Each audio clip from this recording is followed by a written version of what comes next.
Hello, I'm Rebecca and I'm going to talk through the stages of the UCAS process, and I will hopefully provide a clearer picture for you before you begin the application. The UCAS application is what comes between where you are now and getting a place at university. As such, the application is time consuming and we advise that you start the application sooner rather than later. And we say this because the application is very standardised and all applicants complete the same process and format. So you should make sure that you're demonstrating a true reflection of yourself as well as showcasing your best potential throughout the application. UCAS is the university's and college's admission service, and the whole application to university goes through UCAS. They are the middleman, so to speak, between you and the institutions you're applying to. However, UCAS offer more than just your application to university. You can start your research for specific courses and universities through their undergraduate section of their website. After you've applied to all your chosen universities, you can track and manage your decisions thereafter.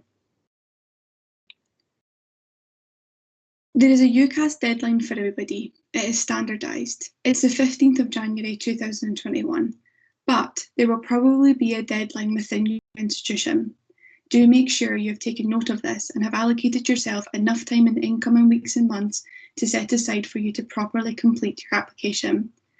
We understand that college coordinators set the UCAS deadline for students before the Christmas break, so do bear this in mind. To apply to UCAS, you set up a personal account. You need a buzzword, and hopefully by now you will have received this, but if not, please ask your college coordinator. Give yourself more than enough time to come to terms with the application process and what is required.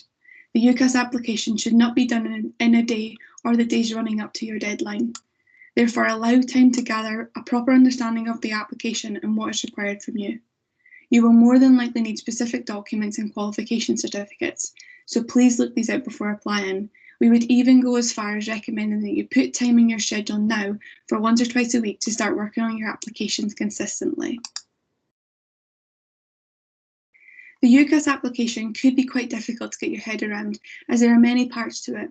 Therefore, I've tried to break down the application process into smaller and more manageable chunks. We think you should start with the research and planning process, and then go on to completing your UCAS application. To begin with, you will start by setting up your personal profile with the buzzword on UCAS. At the same time as this, do make an effort to start research and planning your university choices and subjects. It is at this point you should think about drawing out a roadmap for your degree and beyond. Start by researching what you most enjoy. As an example, you could be really interested in climate change and migration at the moment, so start your research there with specific interests in mind and build your potential universities and subject from there on after. Or you could do it the opposite way and research specific universities that you want to apply to, their subjects and specific modules that they offer within their disciplines. You might actually come across a degree subject you haven't heard of before and find that you want to apply to that. Either way, choosing your specific subjects will come easier with research, and you can move on with your application, most specifically for your specific choices and your personal statement. In addition to the choices and personal statement, you will also fill in all of your previous qualification details and have a referee set up to write your reference. When adding your previous grades in your UCAS application, please ensure that they are in chronological order so the reader who is making the decision on your application can easily understand this information. This is why we advise gathering all the documents and certificates together before inputting the information for grades. We also ask that you make sure that you're using the correct qualification codes, so do double check these before officially submitting your application. For more information on the personal statement, we have made a separate video for all hints and tips for this part of the application, and you will find this at another point on the webpage. Your reference is written by your chosen referee, and a major point the reference may include is extenuating circumstances. You can include this in your personal statement, but your referee will have more word space than you and they can go into more depth if this is required. However, we do go into more detail about extenuating circumstances in the personal statement video, so please watch that for some more information on this topic. Before making your UCAS choices, there are a couple of things you should consider. You can get up to 5 choices on your UCAS application, this being 5 specific subjects at chosen universities, and we recommend that you use all 5 spaces to give yourself more opportunities. We also recommend that you apply for similar subjects at different universities. This is because you only get to write one personal statement to reflect all 5 of your choices.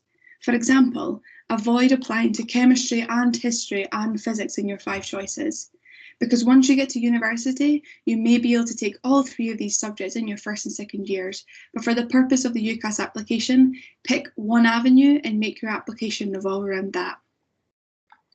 We say make a good spread of choices to help you think about the entry requirements that you need for university.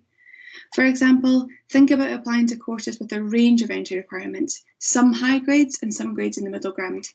Pick ones where you're comfortable with the grades and some that may be a bit of a stretch for you, but you intend to achieve these grades.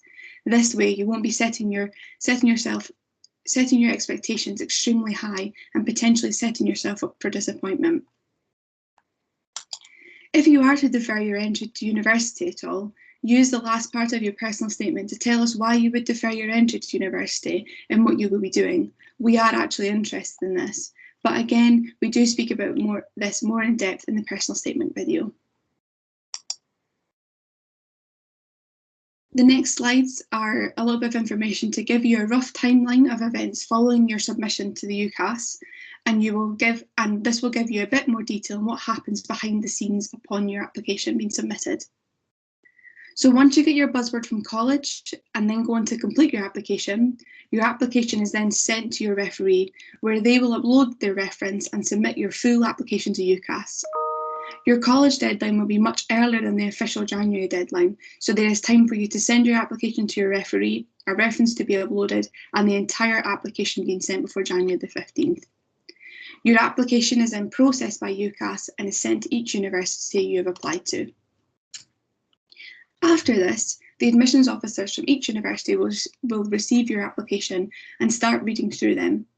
However, decisions and offers are not made until after the UCAS deadline. This is to make sure that all applications are read and decided upon fairly.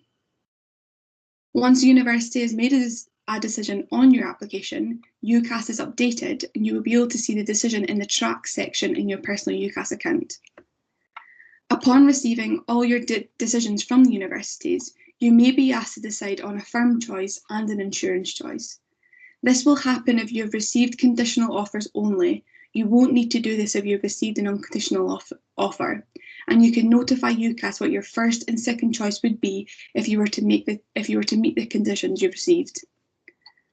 So all in, your decisions from universities should be with you by the end of March, and you can make your firm choice by the end of May.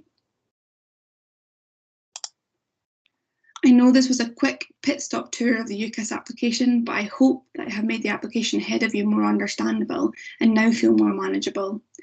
If you have any more questions regarding applying to St Andrews, then please email the address here and somebody will answer your inquiry as soon as they can. Thank you and good luck with your application.